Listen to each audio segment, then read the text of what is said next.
So, nandito na tayo sa Shopify dashboard. Hindi na to Shopify partners itself. This is the Shopify admin or Shopify dashboard. And i-explain ko tong mga nasa left side panel natin, okay? So, sa homepage, as you can see, meron tayong setup guide. Iga-guide ka ni Shopify kung ano yung mga dapat mong gawin, pero parang limited lang siya, di ba? Orders tab, ito yung kung saan mo makita yung mga orders. Meron tayong drafts, meron abandoned checkouts, which is good kasi makakategorize mo na siya. May nag-abandon ng checkout, ibig sabihin may mga magche-checkout dapat pero hindi tinuloy yung checkout, dito sila mag-a-appear.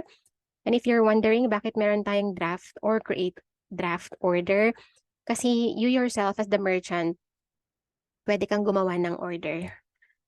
For example, ito, meron akong product, gusto ko mag-send dun sa kakilala ko.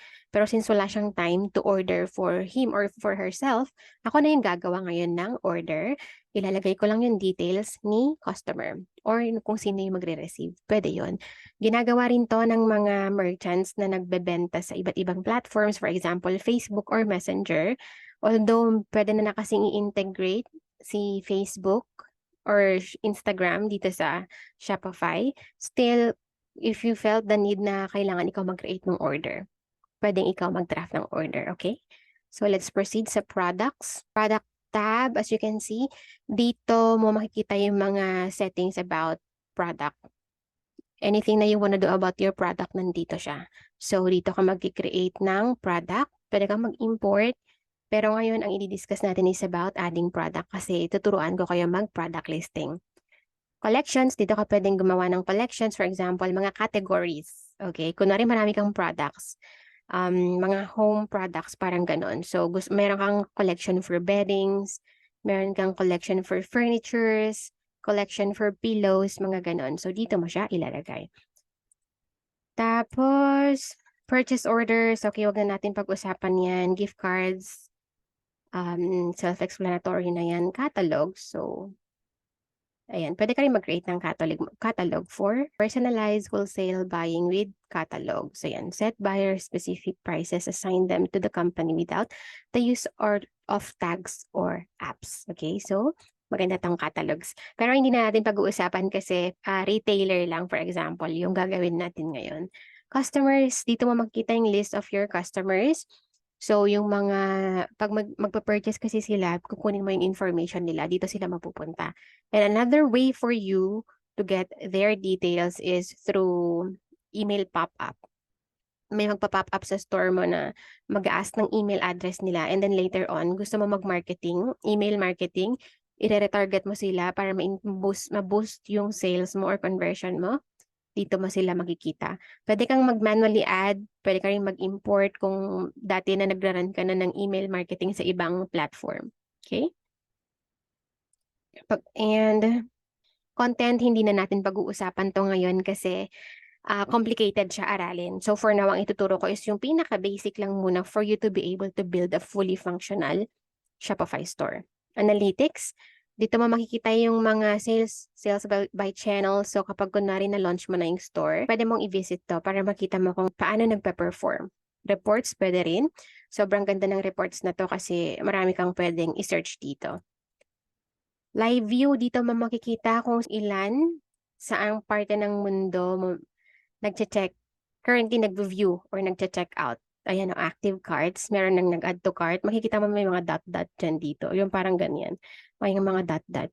So kung meron violet, ibig sabihin nagche-check out siya somewhere here. And purchase, ayan. 'Di ba? Ang ganda.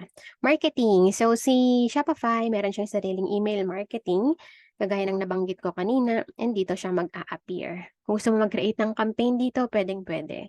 Okay? Discounts, dito ako gagawa ng mga discounts. Meron tayong dalawang klase ng discounts, the manual and the automatic. Pero hindi muna natin i-discuss ngayon. Later, pwede natin pag-usapan. Online store, okay. So, ito na yung makikita ng mga customers mo sa front end. When I say front end, i-view natin yung store ha. Tignan natin kung anong itsura. Kunwari, well-designed na yung website mo. Okay. Ito kasi default template to ng Shopify. So, wala pang laman. Kumbaga, mga placeholder lang tong mga to. Pero ito yung tinatawag na online store or front end. Kung ano yung naka-display na visible sa mata ng mga customers.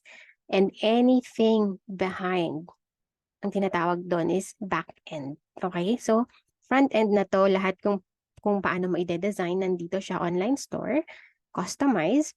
Pwede kang gumawa ng blog post dito. Ayan. And then dito ka gagawa ng mga pages, mga legal pages, terms and conditions, FAQs, contact page. Dito mo siya gagawin. Navigation, it's the menu, yung mga menu na kiniklik mo, yung kung saan ka maglalagay ng mga links. Dito mo siya i-edit. As you can see, meron na tayong default na nakalagay, pero pwede mo siyang i-edit. And later, i-tackle natin yan. Preferences. Okay. So, kung ano yung mga gusto mo mag-appear, ayan, title and meta description sa search engines. Ayan, pwede mo siyang i-ano. Sige, ilagay natin dito audio. So, for example, kasi ito yung business name, audio visuals. Ayan. Tapos, lalagyan natin dito ng description. Pero later, gagawin natin yan. Okay? Ayan. I-explore mo to social sharing image. Ibig sabihin kapag nag-share ka sa social media, ano yung gusto mong image na mag-appear and ano yung title. Ito siya. Add image. Kung ano yung mga ipaglalagay mo dito, siya yung mag-a-appear dito. And ito yung preview mo kung ano yung magiging itsura. Ito yung Google Analytics. Dito mo siya ilalagay. Facebook Pixel. Ayan. Customer privacy. Ayan. Basahin mo lang to. Self-explanatory na to mga to. Password protection. So for example, kasi nagbe-build pa lang ako, ayoko pa na makita ng mga customers yung store ko.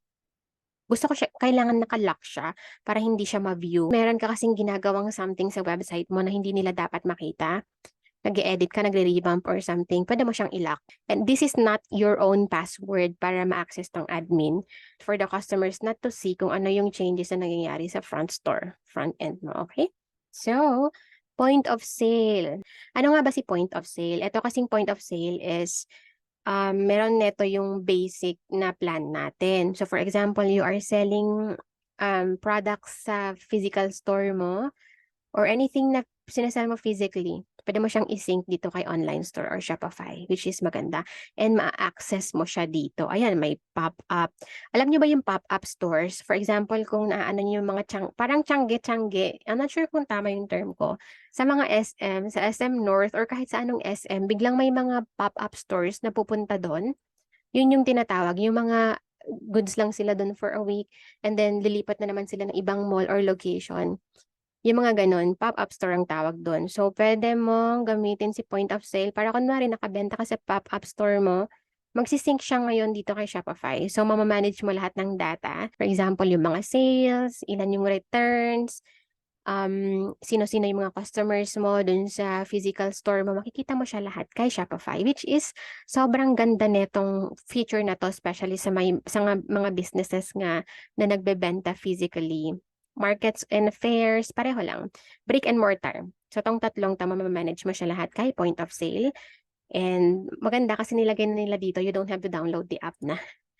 And flow, hindi na muna natin i-discuss to. Pero itong flow kasi maganda to kasi, for example, may mga specific triggers ka na gustong gawin. Ang flow is, for example, maglalagay ka ng requirement. Gusto ko na kapag nag-zero tong collection na to, hindi na siya mag-a-appear sa online store. Parang ganon, maglalagay ka ng requirement. Pag na-meet lahat ng requirement na yun is, ipe-perform niya kung ano yung gusto mong mangyari. Ikaw magsiset nun. Okay? Pwede nyo i-explore to later.